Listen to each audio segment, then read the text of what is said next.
What is up, everybody? It is Brian with First Shot Tactical, back with another video for you here today. And this will be a quick one here, but this is the first in a new video series or playlist I'm going to be doing. And we're starting a new project. We have a P320 Custom Works fire control unit that I picked up. So we're going to get this unboxed. I'll show you what it comes with, and then I'll give you a little bit of details as to what I'm using it for. So let's go ahead and get into it. So a little bit about this. This is, as stated here, a Sig Sauer P320 Custom Works fire control unit. And this is actually considered a firearm. Let's go ahead and get it open. You can see here, it does come in some nice packaging. Tells you a little bit of details, little cool flaps. We got an owner's manual, which says scan the QR code to get the real owner's manual. Kind of funny. And then here we go. This is the main thing, and this is basically all it comes with is your fire control unit. So like I said, this is actually considered a firearm. I went and picked this up from my local gun store that has an FFL, had to fill out all the paperwork, and this is the registered serialized number piece for this gun. So let's talk a little bit more about that. So for Glock versus Sig, I'm a big Glock person. I love my Glock 19 here, but as a lot of you know, the serial number is actually on the frame. The frame is considered the firearm. You can swap barrels, you can swap slides, but you got to keep the same frame.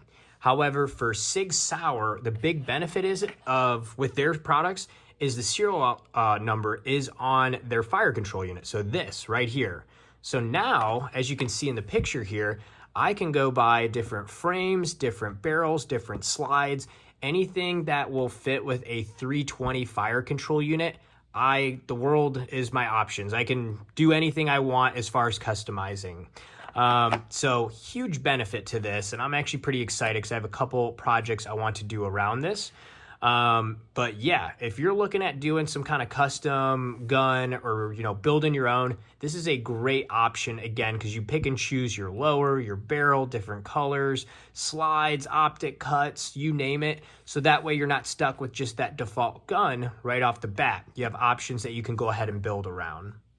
So the other nice thing about the Sig P320 and as well the 365 units is you can actually, if you own a Sig Sauer P320, you can pull this same exact unit out. It's going to look a little different. Mine has a gold finish and, a lighter skeletonized and gold trigger, but yours will be black or something like that. But you can pull this out and you can swap it on any other frame as well. So if you didn't know that, there's a huge plus to having any kind of Sig P320 or 365 is you can just swap your fire control unit to any other different frame, or what I'm going to be doing is actually a chassis from Strike Industries, similar to like a Flux Defense Raider. Just a little sneak peek, that's what we're going to be doing. So that's why I picked this up. So a lot of different options you can do. With that though, I think these run around 350 bucks on most websites or most gun stores. Like I said, that's how much they had it for, but definitely worth it as far as putting it in a lot of different options and customizing it. But yeah, like I said, this is the first video on this. I'm going to be doing a whole build around it, or a couple of them actually. So stay tuned for those. If you have questions in the comments, or if you own one of these and have built something cool, I'd love to hear about it as well. Like and subscribe to the channel. Got a bunch of other videos and a bunch coming on the way here soon. And until next time, have fun shooting, everybody, and we'll see you soon. Thanks, everyone.